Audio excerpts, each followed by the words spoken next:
بسم اللہ الرحمن الرحیم۔ میں نے بات کی تھی حدیث اور سنت کا فرق، تھوڑا سا بیان کیا تھا، تو اس میں پھر سوالات آنے لگے کہ کیسے ہوتا ہے اور کیوں حدیث اور سنت میں فرق کیوں ہے، جو حدیث میں جب ثابت ہے ایک چیز تو پھر وہ سنت کیوں نہیں ہے۔ تو کیونکہ وہ بہت ایک شارٹ کلپ تھی اور اس میں بس یہ بات بتانا مقصد تھا، اس میں دلائل اور مزید چیزیں اس وقت ضروری بھی نہیں تھی، شارٹ کلپ اس کا متحمل بھی نہیں تھا۔ تو جب سوالات آئے تو پھر میں نے سوچا کہ ٹھیک ہے اس پہ تھوڑی سی وضاحت ہو جانی چاہیے۔ تو دیکھیں اس کو میں پھر سے بتا دیتا ہوں۔ پہلے تو سمجھ لیں کہ سنت کسے کہتے ہیں۔ لغوی اعتبار سے سنت کہتے ہیں عادت کو۔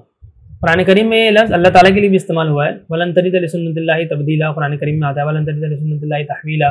تو عادت ٹھیک ہے نا، ایک عام عادت، اللہ تعالیٰ کی عادت یہ رہی ہے، آپ اللہ تعالیٰ کی وَلَن تَجِدَ لِسُنَّتِ اللَّهِ تَبْدِيلًا کا مطلب ہے کہ آپ اللہ تعالیٰ کی عادت میں تبدیلی نہیں پائیں گے، ٹھیک ہے۔ تو اسی طریقے سے اللہ کے نبی کی بھی سنتیں ہیں۔ سنت کا مطلب ہوتا ہے لغوی اعتبار سے عادت۔ شریعت میں جب ہم کہتے ہیں یار کہ ہم سنت ہے تو اس سے مراد کیا ہوتا ہے، یعنی اصطلاح شرعیہ میں سنت کسے کہتے ہیں؟ سنت کہتے ہیں وہ عمل جو آپ صلی اللہ علیہ وآلہ وسلم نے امت کے لیے کیا ہو۔ مثال کے طور پر مسواک کرنا آپ صلی اللہ علیہ وسلم کی عادت تھی، عام عادت تھی، تو یہ ہم کہیں گے کہ آپ صلی اللہ علیہ وسلم کی سنت ہے۔ اب اس کے لیے سمجھ لیں کہ 4 شرائط ہیں۔ نمبر 1 شرط تو یہ ہے کہ وہ سنت ہو، یعنی وہ کبھی ایک پوری زندگی میں 1-2 دفعہ کر لیا تو اس کو ہم سنت نہیں کہیں گے، یعنی آپ صلی اللہ علیہ وسلم کا وہ عمل رہا ہو، ٹھیک ہے۔ یعنی مثال کے طور پر اگر پانی پینا ہے، 1-8 دفعہ کھڑے ہو کر پی لیا، 2-4 دفعہ کھڑے ہو کے پی لیا، تو ہم کھڑے ہونے کو سنت نہیں کہہ دیں گے، بلکہ اکثر کا دیکھیں گے ہم عمومی عادت کیا رہی ہے، بیٹھ کر پینے کی رہی ہے تو ہم پانی بیٹھ کر پئیں گے، اور بیٹھ کر پینے کو سنت کہیں گے، کھڑے ہو کے پینے کو سنت نہیں کہیں گے، ٹھیک ہے۔ اچھا، تو ایک چیز تو ہے کہ وہ اکثر وہی عمل رہا ہو، عمومی عادت یہی رہی ہو۔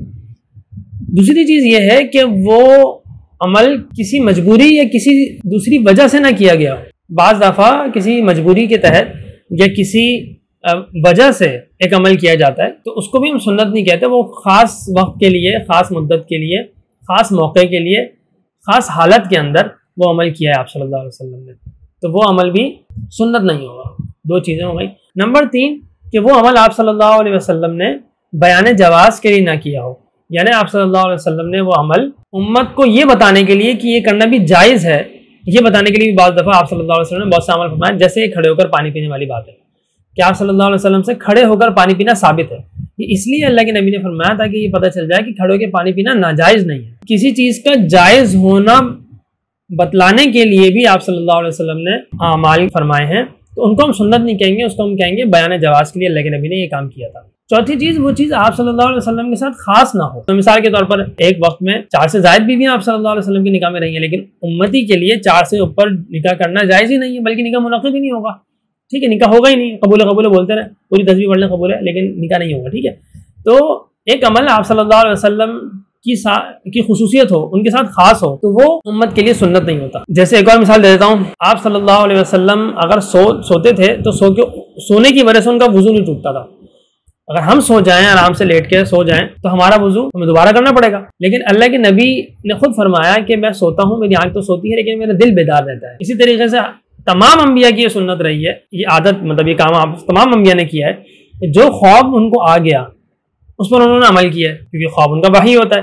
اور آپ بولیں کیونکہ انبیاء نے اور آپ صلی اللہ علیہ وسلم نے خواب دیکھا تو اس پر آپ صلی اللہ علیہ وسلم نے عمل کیا، تو میں بھی جو خواب دیکھوں گا میں بھی اس پر عمل کروں گا، کیونکہ سنت ہے وہ سنت نہیں ہے، وہ آپ صلی اللہ علیہ وسلم کے ساتھ خاص ہے، تو اس وجہ سے وہ سنت نہیں ہے۔ اب وہ ثابت تو ہے لیکن سنت نہیں ہے، ٹھیک ہے۔